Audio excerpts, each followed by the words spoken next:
Hello, everyone. Welcome to another episode of Tailgate Talk. We're your hosts, David and Nick. Nick, say hi to the people. Howdy. So today we want to talk about some two of the newer athletic programs in Clemson's repertoire.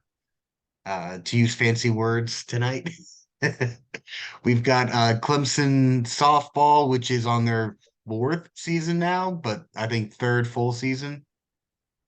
Thank you. Starting off this season very strong. Over the weekend in the FIU tournament, they went and it looks like they went what 5-0. I believe that's what it was. One, two, three, four. Yeah, they went 5-0. Um, where they capped it off on Sunday, beating FIU for nothing. Um, they had a pair of wins over Georgia State where they scored a total of 22 runs and only gave up five. Um, Also mercied FIU to start the season 10-1 in 5 innings and beat Kansas City 8-1 as well on Saturday. So offense is plenty full for the Lady Tigers. Nick, what do you think? Yeah, I mean the ACC is a tough softball conference, so just the fact that they've been able to come in and enjoy the success that they have is awesome to see. Uh it was great to see the bats get going. They look like they can be a real force offensively. Number 10 in the nation preseason. Expectations are starting to grow a little bit, and I think they want to get to the softball College World Series for the first time. So it should be a fun year in Tiger Town. I mean, the last two seasons they've been top of the league in the regular season and through the tournament. Not I think they won it last year, I think. The year before they came up short against Duke in the Clemson in the ACC tournament. So I mean, this team has proven from the get-go that they're talented and they've got a lot of firepower. So the next game that they have is 5 p.m. on Tuesday night. So this will probably it'll be tonight, I guess, for those watching our podcast, February 14th against Furman, Nick's old school in Greenville. Yeah, I'm all love to the people at Furman. I love my time there, but now it's root for the team you're at and root for the team that pays paycheck. So go Tigers. hmm And the next fun thing is coming up this weekend is going to be the ACC Big Ten Challenge. So Clemson's got a couple games against Northwestern in Clemson, and then they'll host Ohio State as well for two games. So four games over the weekend. It's going to be a fun weekend for the Lady Tigers in Clemson. Yeah, and I mean those games are great to go to. So if you're in the area, make sure you try to get to at least one. They're fun. Team's good, and McWhorter is a great stadium. So can't recommend it enough. Nick, what do you think is going to be a key for Clemson to set themselves up this season to make a decent run in the NCAA tournament? Well, so there's the softball and baseball are very similar, but they're also very different. In baseball, you kind of need that rotation and the bullpen to come in. And softball, most of the time, you really just need a couple pitchers to that can throw every day. And I think my personal opinion, I'm not sure if it's again, I played baseball, I didn't play softball, so I'm not sure if this is legit or not. But I feel like if Clemson can find like a third pitcher to keep their other arms fresh. I mean, Valerie Cagle has thrown how many innings? Like she's been our workhorse for 3 years, 4 years now. Just if they can find people, Millie Thompson is a great pitcher. If they can find that third pitcher to kind of not just to give their top arms a rest and also to keep other teams guessing and to offer new pitches, then I think that could help get them further. So I could be completely wrong. I'm speaking with a baseball mind here, but um, I think adding like or finding that third pitcher could keep people on their toes and also keep our arms fresh. Mhm.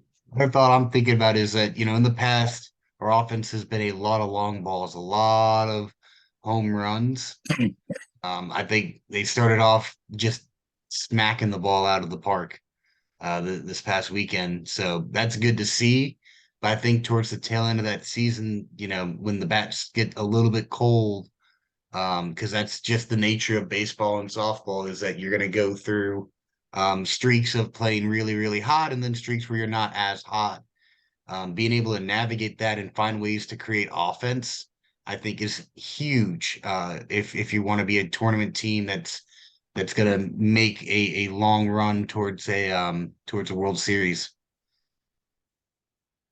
When I was growing up, the way that my team won tournaments would be not hitting the long ball, but just piecing together hits, getting the pitchers pitch count up, knocking them out of games, making them pitch kids that they may not typically pitch. So if you can get those singles, doubles, and then an occasional home run, I feel like in my experience, it's been more successful than just relying on the long ball. Because you're right, there are streaks where you go cold, and when you go cold and you rely on the, I mean, look at the New York Mets. They've in past years they've relied on the long ball and they haven't won anything.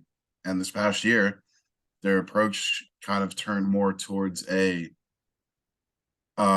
piece hits together, start rallies, drive the pitch count up. They won 101 games, and it's so I think there's a direct correlation with obviously you need power, you need to hit the ball out of the park sometimes, but I mean hit it where they ain't. Mhm. So softball is one of those sports that it's high scoring a lot of the time. It's just the way that the field is shaped, it doesn't really give it, I think it as much advantage to the fielders because you're so much closer that now you've got the chance for runners to beat out runs for infield singles and that kind of stuff a lot more. You look at the just the way that the outfield's shaped too, where you don't really get parks where that are like the park is the same for everybody in softball. They don't those dimensions are yeah, very consistent. In baseball, the fields often can have a big impact. So if you're able to host a regional, um, you've got your home field, that's a big advantage. Softball, your advantage comes with the emotional aspect, I think, of it for hosting regionals. We've been to a couple of softball games and at Clemson. I can just tell you that's got a special kind of feel.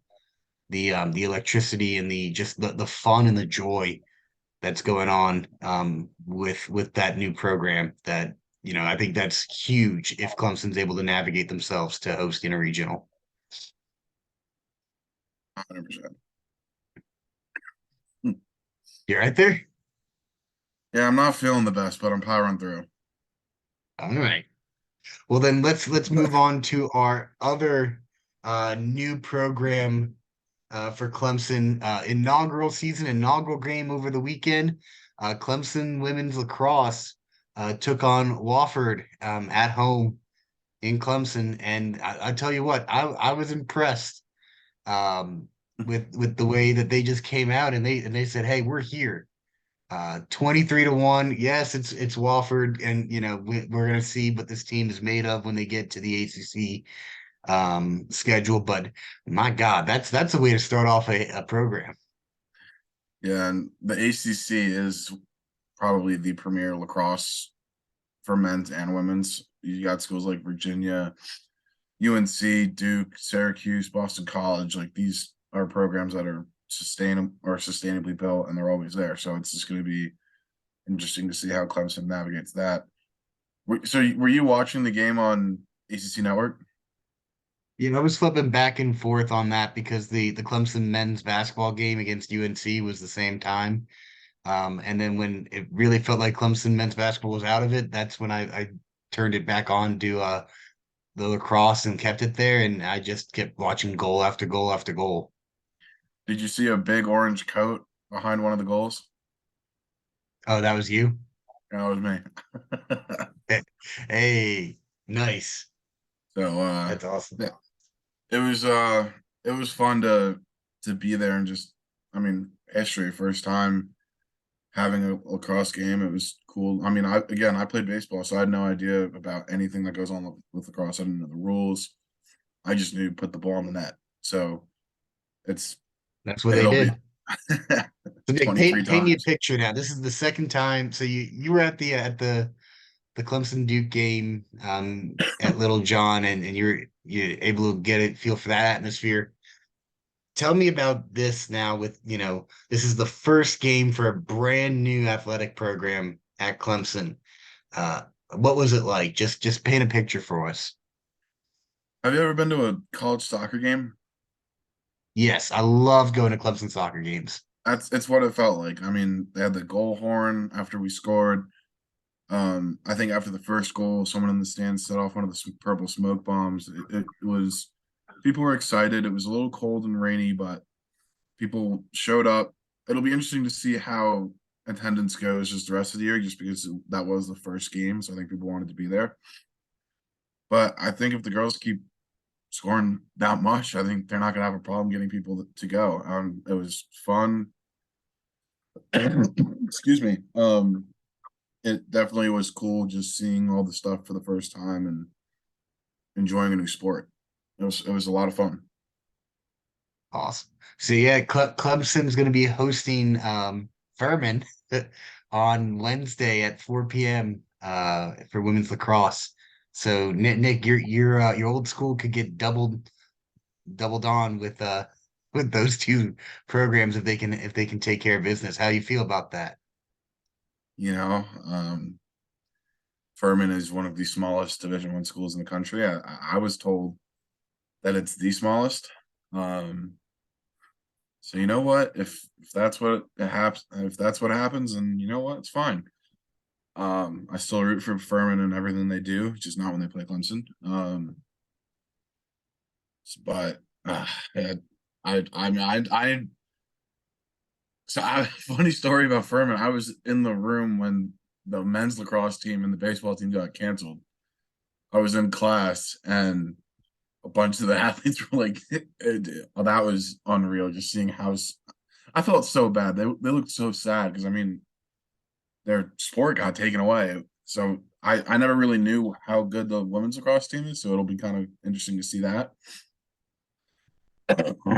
Excuse me. But I will always remember just sitting in econ and that was so sad. I hated that for them. Yeah.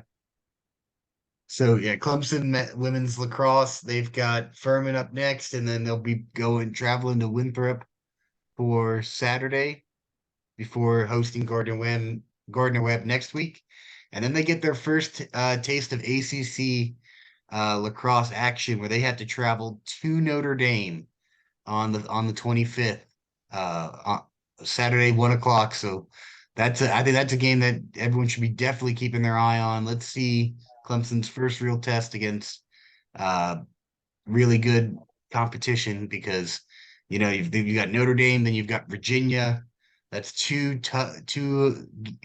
schools that I think historically men's and women's lacrosse very, very good. So very exciting to see what this new program can do. Can they replicate the same kind of success that the softball program has enjoyed these last couple of years? And let's just see if Clemson continues to improve their athletic resume.